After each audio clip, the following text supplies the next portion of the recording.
Well, the Mariners have been swept again. Let's talk about it. Colby, hit it.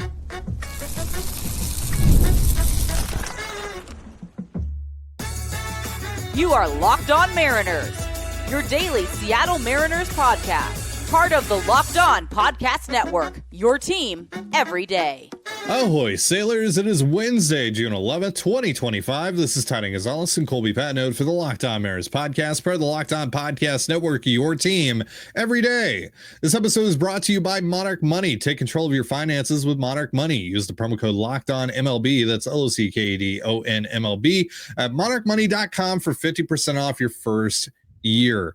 And as always, if you want to hear from me and Colby even more and help support the show, you can check out our Patreon. All you have to do to check that out is click the link in the description of this episode. Mariners lose 5-2 to the Diamondbacks this afternoon. What else is new? They've lost 8 of 9. They're under 500 for the first time since early April. They are cooked, even though I know fully well that me saying that is going to precede some sort of hot streak that they're going to go on, because this team is the exact same as they've been for the last 4 seasons, where they are on one extreme end of the spectrum and then they bounce to the other extreme end of the spectrum and then they bounce back and forth like some messed up game of tennis. And you know, when they get on that hot streak, hopefully it's more like 2022 rather than 2023 and 2024, where they can actually parlay it into a playoff appearance. But yeah, I'm not willing to buy in. I could not be further out on a team than the one we're seeing right now, because this level of play we're seeing on a night-to-night basis from the Seattle Mariners right now is embarrassing. It's embarrassing for Mariners fans. We deserve better as a fan base. You watching right now deserve better. I deserve better. Colby deserves better. We all deserve better than what this team is putting out there on the field right now. And of course, you know, the loss today that puts them under 500 for the first time in a little over 2 months is capitalized by a grand slam, basically the game-winning swing by Eugenio Suarez, which is absolutely what this ownership group and this front office deserves. So yeah, just things are awful right now. I mean, there's really no other way to put it. This team sucks right now. They suck to watch. They're incredibly frustrating to watch. You know, even last night, where they put together some pretty good at bats, and you know, they have a relatively high expected batting average, like they still end up losing by 1 million runs last night. So just everything that could possibly go wrong for this team right now is going wrong. Yeah, those are my opening thoughts. Colby, somebody's being a grouchy Gus. I mean, you got some positives for us? Yeah. I mean, like, look, yes, they've lost 13 of their last 17. Mm-hmm. And yes, they've been the second worst team in the American League since like May 15th. Only Oakland or the A's has been worse. And sure, the pitching staff, which we all counted on to be amazing, has been at best mediocre this year. But if you take away all that, there's a lot of positives out there, boys. Lots of positives. Like Jorge Polanco playing second base today. Ooh, and yeah. Donnie Barrels, 2 for 4 today. Sure. Yeah. Home run. I mean, you were able to use Matt Brash today in the 7th, trailing by 3, because you didn't use Matt Brash in the one game you actually had a shot to win. So that's good. I mean, you were able to use Brash today.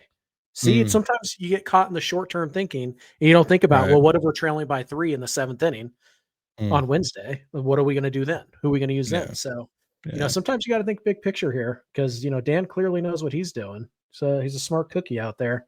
And he's obviously got his clubhouse humming right now. And, you know, the boys are playing their tails off, and, you know, they're not playing sloppy baseball. They're getting the big hit. They're doing all the little things right. They're coming on and off the field with energy and excitement, and they can't wait to be at the ballpark every single day. Like, there's a lot of positives here. Just because, you know, you just got outscored by like 15 runs and you just went 1-8 against 3 teams that were all sub 500 when you walked into their building. You know, but they did sweep the Padres like a month ago. So, but yeah, it's awful. It's awful. And you know, it's hard to see the light at the end of the tunnel here, because they already kind of pulled their move. They fired Scott Service last year when they ironically went 1-8 on a road trip. And well, this one started at home, but the Mariners just went 1-8, and all the momentum is basically done. They suck. Like, there's really no way around it. The pitching is bad. The bullpen outside of Munoz and Brash, pretty mediocre, pretty bad. The offense has been really bad for the last month, and then even when they were good, they still could only score a couple runs against bad pitching. You didn't go up against, prime Zach Gallen and Corbin Burns in this series. You still couldn't score enough runs. And so, yeah. And on top of that, the manager is a bumbling idiot. The GM continues to make the same mistakes over and over and over again. And ownership continues to look at the entire thing and go, this is fine. This works great. No reason to change anything here. So, yeah, it's a perfect cocktail of indifference, lack of talent, and insanity, to be quite frank. And that's where we're at as Mariner fans. That's what we get to look forward to. And that's not changing until there is a new ownership group that has nothing to do with Nintendo, nothing to do with that, with the Stanton Larson group. Nothing's going to change because it starts at the top. Yeah. So, yeah, it's a great time to be a Mariners fan right now. Yeah. And we'll have plenty of time to talk about at least changing some of the leadership, changing the voice of the organization at least a little bit, all that, what benefits that might hold, and then having to weigh, the getting better, the potential at least of getting better, and the margins of adding on the margins, identifying talent on the margins within the restrictions that ownership has placed upon this front office better than the current regime, and versus what you might lose in terms of the drafted development side and all that. That's something that we talked about on the Patreon show yesterday. If you're subscribed, go check that out. If you're not, please go check that out. We had a pretty lengthy discussion about that yesterday. But right now it's just it's hard to kind of know where this team is going to go from here. Things just look bleak right now. I wish I had a better answer for you. I wish I had a better, more optimistic take for you tuning into this episode. But this is a team that looks very similar to the teams that we've seen over the last few years. And, in 2022, when, they, like I said earlier, when they bounced back and forth from one extreme end of the spectrum to the other, they at least were able to parlay that into a playoff appearance. But 2023 and 2024, they didn't.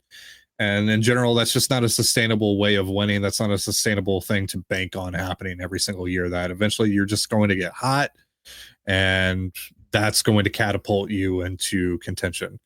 This team certainly has a lot of talent, but it also has just so many glaring holes on it. And that a lot of that, ties back to the offseason. A lot of that also ties back to the injuries that they've suffered. There are a lot of things that play into this, but at the end of the day, this team sucks right now. And that's the only thing that matters right now, is that this team is not playing good baseball. And a lot of this also just kind of falls on the shoulders of the players. They just need to play better. Really just comes down to it. Like, these guys, this 26-man group has to play better than they're playing right now. I mean, yeah, we can lay all the blame on Jerry and Justin and ownership and Dan and all of them, and they certainly have their fair share. And we will. Don't worry, we will. Yes. But at the end of the day, the players are the players who are failing right now are not the ones that you're asking to do too much. You're not asking Brian Wu to do too much to not get jumped in back-to-back starts and just kind of lose focus for an inning and surrender the lead. You're not asking George Kirby to be anything he hasn't been. You're not asking Bryce Miller to be anything he hasn't been. You're not asking Julio to be anything he hasn't been. You're not asking Randy to be anything he hasn't been. You're not asking Polo. You're not blah, blah, blah, right? You're not. And if they were just doing what they were capable of, you would be in a much better space. But they're not. They're failing. And that is why you were failing. More than anything, that is the reason you're failing right now. Yeah. So, again, we'll have plenty of time over the course of the summer, assuming that things continue to trend in the direction that they are right now, to talk about the future of this organization.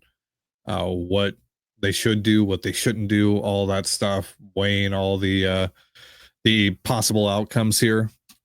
But right now, I think we should at least say this.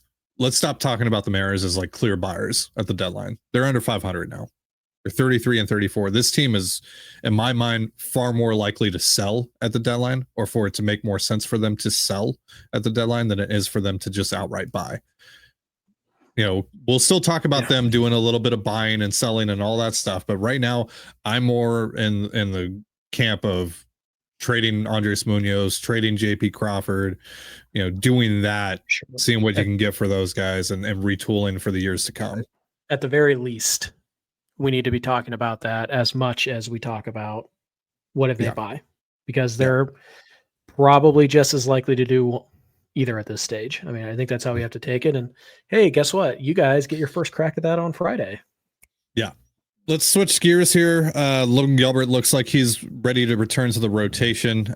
He made his third rehab start last night with the Rainiers. We'll talk about that in just a moment. But first, a reminder, this episode of the Locked On Mariners podcast is once again brought to you by Monarch Money.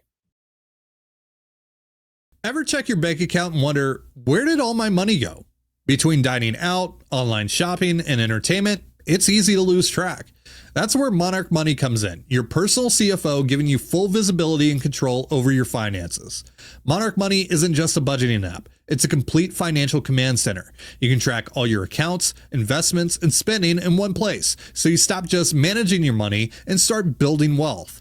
Instead of juggling multiple apps, you can use Monarch to check your finances, track spending, and even plan long-term goals. Managing money with your partner is smoother than ever. You can track shared and personal accounts, set goals, and stay on the same page without the stress. Take control of your finances with Monarch Money. Use promo code LOCKEDONMLB at monarchmoney.com for 50% off your first year. That's monarchmoney.com, promo code LOCKEDONMLB for half off your first year. And you're listening to the Locked On Mariners podcast. For instant reactions following every Mariners game, be sure to tune in to the Mariners postcast with Anderson Hurst and Christopher Crawford, available on both the Locked On Mariners YouTube and podcast feeds. Feel bad for those guys having to talk about this team immediately after the final pitch of every single game. Someone looked it up for us, by the way, Colby, in the comments below yesterday. The Mariners are 11 and 16 since Anders and Chris started their show, which honestly doesn't feel as bad as maybe I would have guessed, but still not great. Not great. But shout out to Anders and Chris. Please continue to go over there and show them some love. We'd appreciate it. You know what else we'd appreciate? If you donate to our Feeding America fundraiser. So far, we have raised $4,574. Our latest donations come from, let's see here, our most recent donations since our last episode. Anonymous with $50 says, keep pushing. I'm sure you'll hit your goal and beyond. Thank you. James says, this is James from Marysville. $50 donation, by the way. Always love to listen in. It's a lot more fun to talk about winning baseball. Let's turn it around, guys. So maybe the front office will give us a bat and a left-handed reliever. That didn't age well so far. Hopefully that ages well here this weekend. But yeah, I'll just say this. I am very glad the Mariners are not playing a baseball game tomorrow. I'm also very glad that we have an interview set up for tomorrow. So look forward to that. We're going to be talking some draft on tomorrow's episode. Talking about the only thing the Mariners actually do well consistently. That's right. That's right. Gigi with $50 says, thank you, with a couple of exclamation points. Anonymous with $36.50. Feed a person for a year. There you go. It's a meal every day. And then finally, Anonymous with $26. I guess $1 for every player on the Mariners roster, or just a major league roster. Doesn't necessarily have to be the Mariners. Maybe a good roster. Because the Mariners are gross. Yeah, so for those that don't know, and I'm sure everyone knows by now if you've been tuning in, but hey, maybe this is your first episode of Locked On Mariners in a while, which, good Lord, why did you pick this one? But whatever, welcome, I guess. Can't blame you too much. Yeah. For those of you that don't know what Feeding America is, what they're about, I mean, they're trying to feed America. Yeah, Ty, Feeding America is, I'll just take it from here. Feeding America is an organization that works with wholesalers and supermarket chains and whatnot to buy food at a drastic discount, and then they create meals for people who are facing food insecurity. 50 million Americans, more than 50 million Americans face food insecurity on a daily basis, including 1 in 5 children. Food insecurity simply means you do not know where your next meal is going to come from. You don't know when you're going to have it. It's a real problem. It's quite sad that it exists in this country, but with school getting out for the summer now, and with the price of groceries continuing to go up, it's becoming harder and harder for families to feed themselves. And Feeding America does just that. They're a great organization. They turn every single dollar raised into 10 meals to give to those fighting food insecurity. It's a great bang for your buck. So every 10 cents that we raise is one meal going to somebody who desperately needs it. We did this a couple of years ago. We set out with a goal of $500, and we ended up with $15,000 and some change. So this year we set out with a goal of 2,500. It took us about 36 hours, I think, to break that, and now we're just seeing how high we can go. Things have slowed down a little bit over the last couple of days, guys. Appreciate those who did donate. I guess maybe you don't want to see me get a tattoo after all. I don't know. But anyways, if you guys want to donate but you can't, or you already have donated or whatever, Ty and I are also donating 10 cents for every new subscriber we get. We'll tally those up at the end of the fundraiser and make a bulk donation. And so, just by clicking that subscribe button right down there, you're giving somebody one meal. And that's all it costs you, is just to click the button down there. And I think we've added about an additional 100 meals, give or take. 104 meals just from people clicking a button. So it's really awesome. So please consider the link to donate will be in the description of this episode, wherever you're watching or listening. It'll be there. Please donate, and we'll see how high we can take this thing. And I think there are some levels we could hit that may or may not force a incentive of some kind. But we'll see. We'll see if we get there. But right now, the way you guys are going, I don't know. I guess you just figure, 45,000 meals is enough, apparently. Sure. You guys heard me say 50 million, right? I just, whatever. Sure. Do your thing. So let's keep it going. That'd be greatly appreciated. Yeah. All right. So Logan Gilbert made his third rehab start last night. Goes 5 innings pitched. Just gives up 1 hit, 6 strikeouts, 1 walk, no earned runs. First of his 3 starts that he's made where he didn't give up a run. Pretty much looks like he's ready to go. Yeah, it sounded like Logan threw a lot more splitters though, which has kind of been the key pitch here. And that he also topped out at about 97.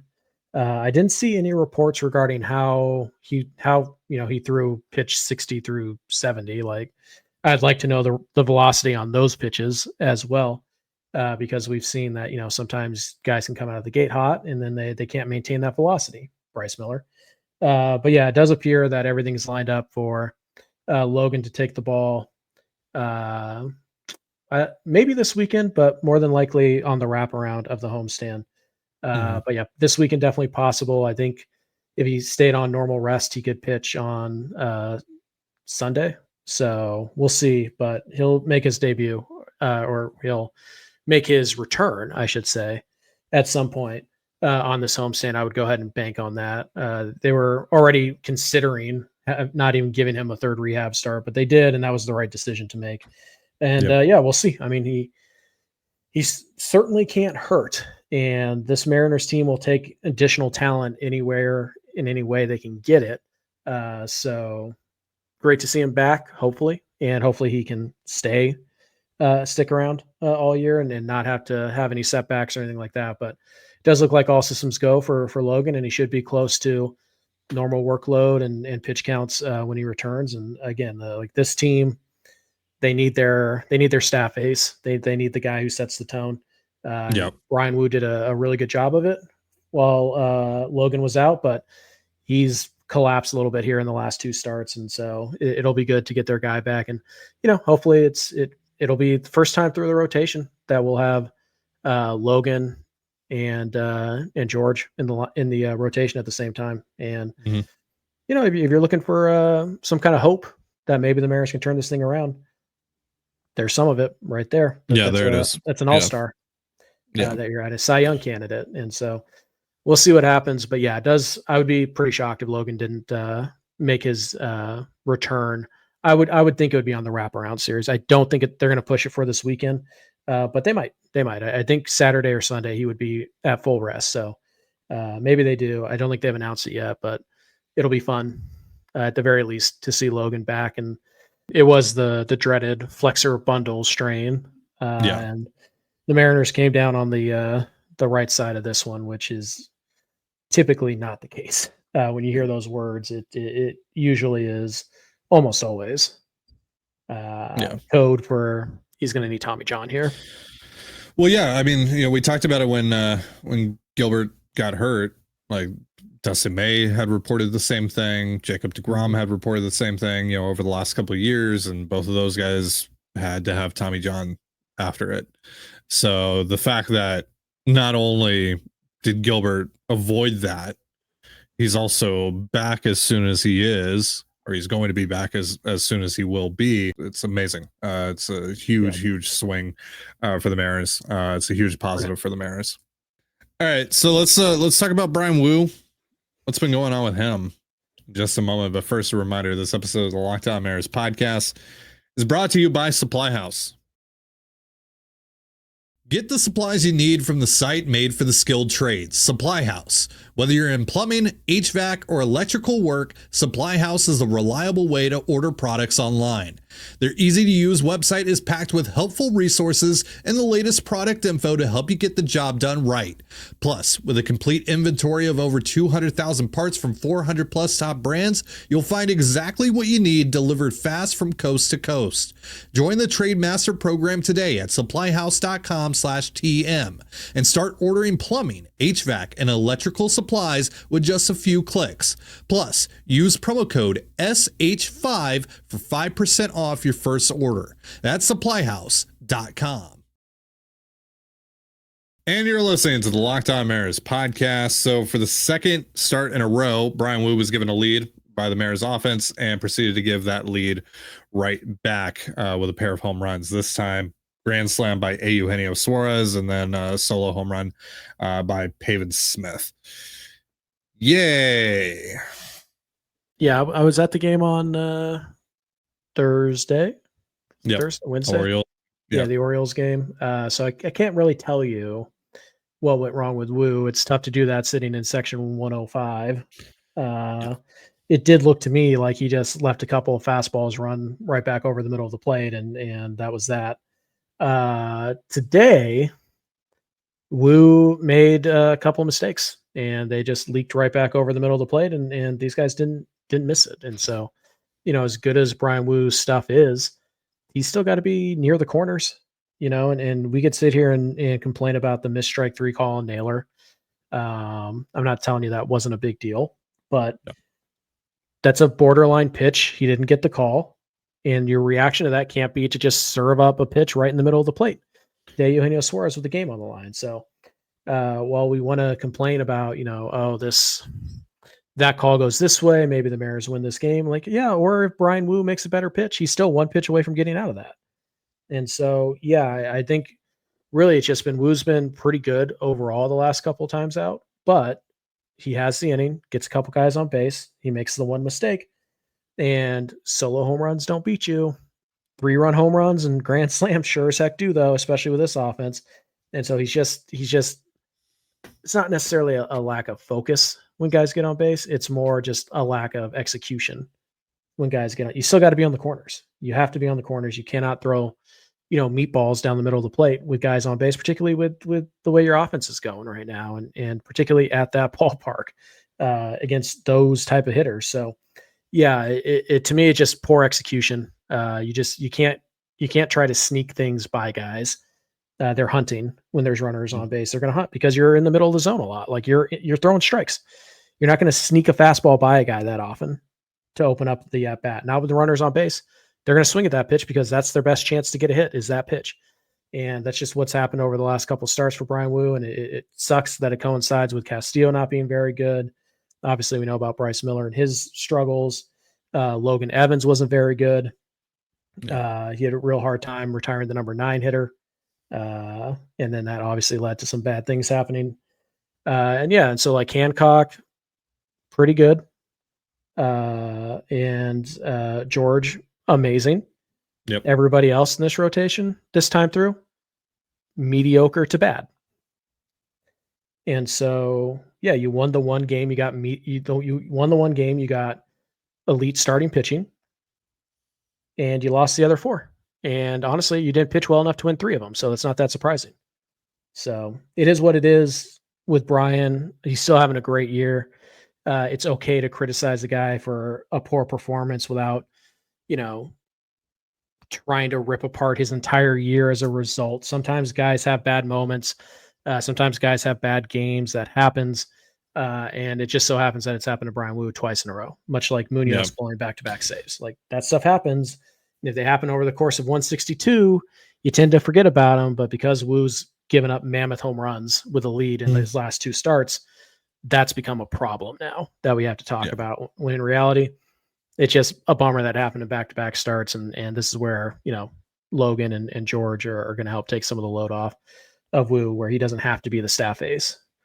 He can just be aggressive and go attack guys and just worry about that and not worry about, I got to go 6 or 7 tonight because the other guys only went 5 and all that stuff. So yeah. We'll see what he does in his next outing. I still have great confidence in Brian Wu, but yeah, it's totally okay. And I think you're only being intellectually honest if you say he hasn't been good enough his last 2 starts, period, regardless of how you want to try and work it. So like, it's not all his fault. It's really this guy's fault, or this call went blah, blah, blah. He just hasn't been good enough, period. And it's only being magnified. And the only reason we're really talking about this is because, again, this team just desperately could use some wins. Right. And there's been 2 times now in both of Wu's most recent starts where he's had the lead. And at that point, you think, okay, this is one of your best starting pitchers. And then, boom, in the blink of an eye, there goes your lead. And all of a sudden it feels, again, with the way that with how bad this offense has been, it just feels insurmountable, right? Even if it is just like a 2-run lead, which it was after the Suarez grand slam. But then Smith hits his home run. Now it's 5-2. And at that point, it's like, okay, now they're dead as far as today is concerned. We watch this offense constantly get guys on base the entire series and not be able to drive them in. So yeah, it's one of those things.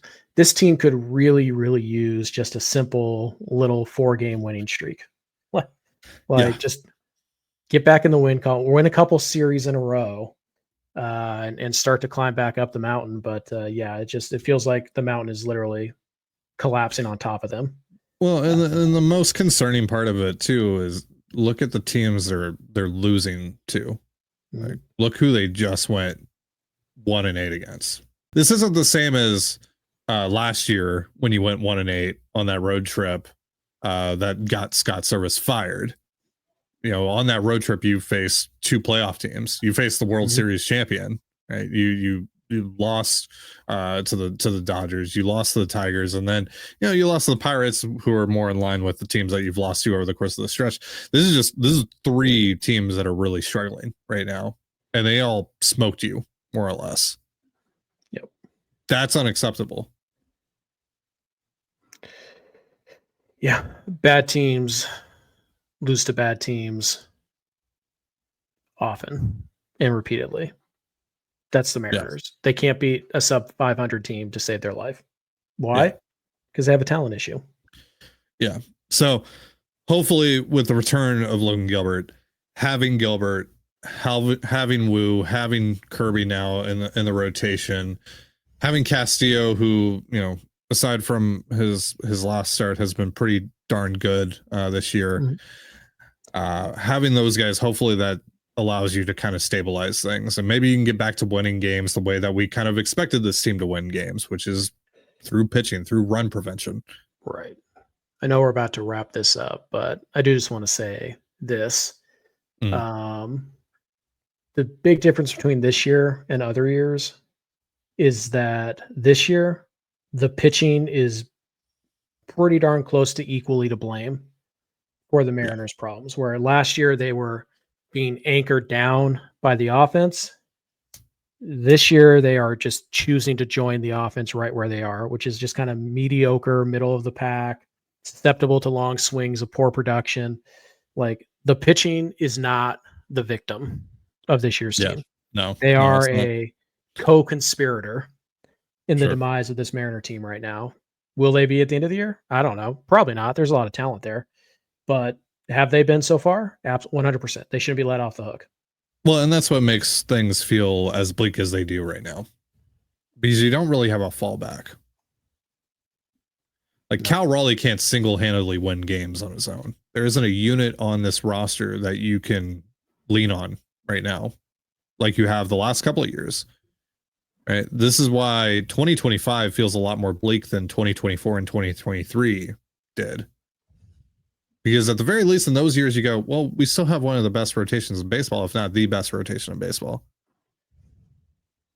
There really isn't a lot that you can hang your hat on here with this club right now. That's the biggest problem with this team. That's what makes things so scary right now. So that's going to do it for our show. Thank you so much for joining us here on the Locked On Mariners podcast. For Colby Patnode, I'm Titan Gonzalez. Be sure to give us a follow on Twitter at LO_Mariners. You can follow me at Titan Gonzalez and Colby at CPAT11. That's CPAT11. We're also on Blue Sky. You can follow me at TDG, Colby at MLB Colby, and the show at Locked On Mariners. You can also find us on Instagram and TikTok at Locked On Mariners. Have yourself a beautiful baseball day, and we'll see you next time. Peace.